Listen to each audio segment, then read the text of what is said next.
Many years back, I met a great friend of mine. We go a long way together. We invest in tech and talk a great deal about modern day innovations and their social impact. While speaking to him about a new digital platform I was creating, he said, "But what about my aunt from Azerbaijan?" I was perplexed and inquired about that aunt I had never seen or heard of before. He said, "I don't have such an aunt, but most people there and anywhere else in the world are simple and do not need complex solutions." That got me thinking and sent me straight back to the drawing board with a fundamental question as to what do we even need in a solution to a problem after all. The answer to this question was not complex at all. It existed right around us in the way we've lived our lives for thousands of years, which is simple, accessible, forward-looking, and more importantly, frugal. So then what is frugal? It is something of an idea or a solution which is economical in nature with respect to money or food.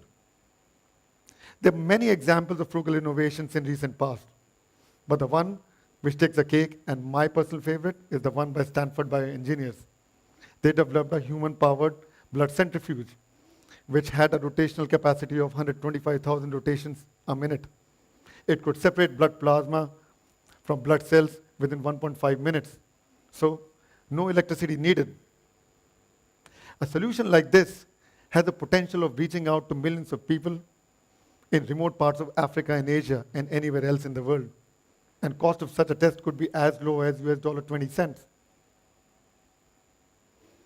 My next example is from Africa, from a small country called Rwanda, where innovators took the existing drone technology and added an element of frugality around it. They created a drone which could be launched with a catapult.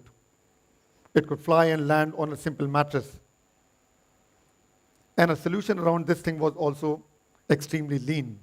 Whenever a hospital needed blood, they would send a simple WhatsApp message with details, and the blood packet would be loaded onto the drone. It takes off, reaches the destination, and drops the blood packet with a parachute made out of simple tissue. Isn't that amazing and simple? For today's conversation, I will focus on mobility and its possible applications, which are frugal, which are accessible, simple, forward-looking, and more importantly, creates real impact.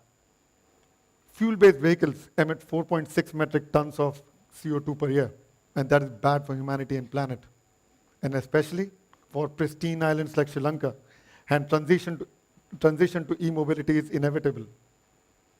But this technology is expensive to adopt, especially when we look back at what happened in this country in the last couple of years. Due to economic crisis, scores of people left the island for better pastures. There was less money in the hands of people because of currency depreciation.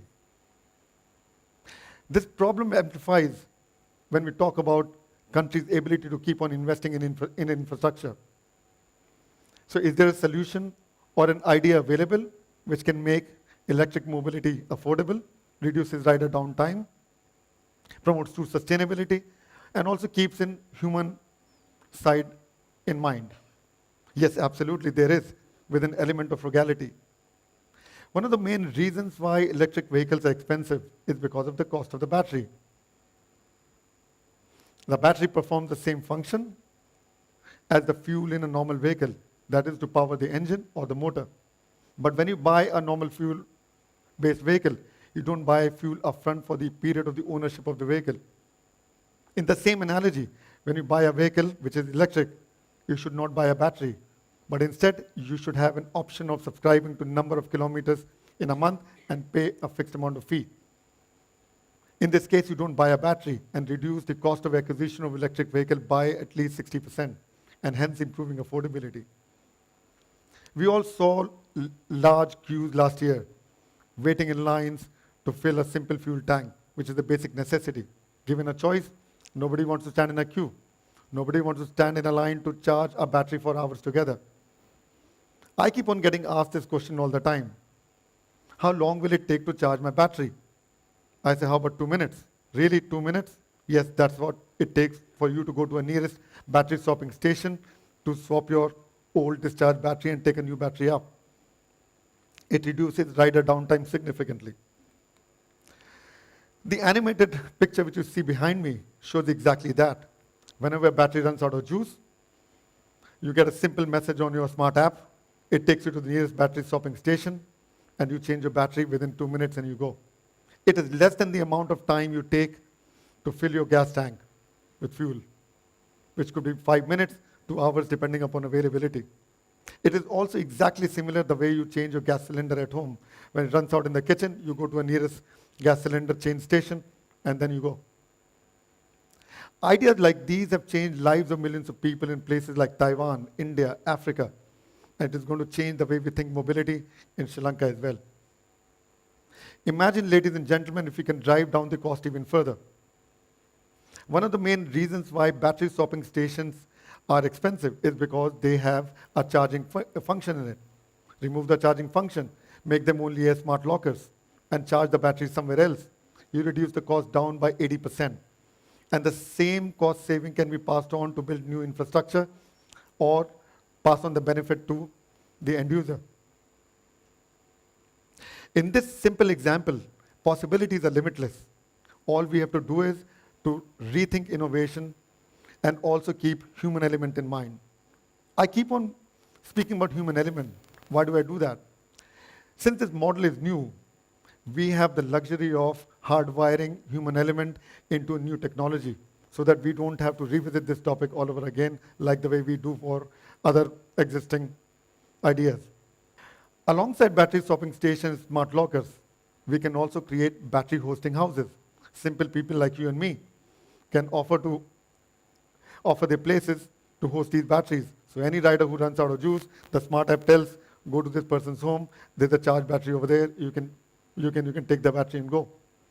This will improve the household income by at least $100 on a monthly basis. So now we see that the frugal technology and high tech exist side by side, and which can also have a human element. But now all this is fine. What about human capacity building? We have seen at least 300,000 people leaving this island in last 18 months' time due to greener pastures, leaving behind their wives, children, and their families. Can we bring these women into the workforce? Can they be the riders to join the gig economy workforce? Absolutely, they can, with the right training. There's another community which is highly ignored, which is LGBTQI community. For social or other stigmas, they are marginalized. They cannot join the workforce.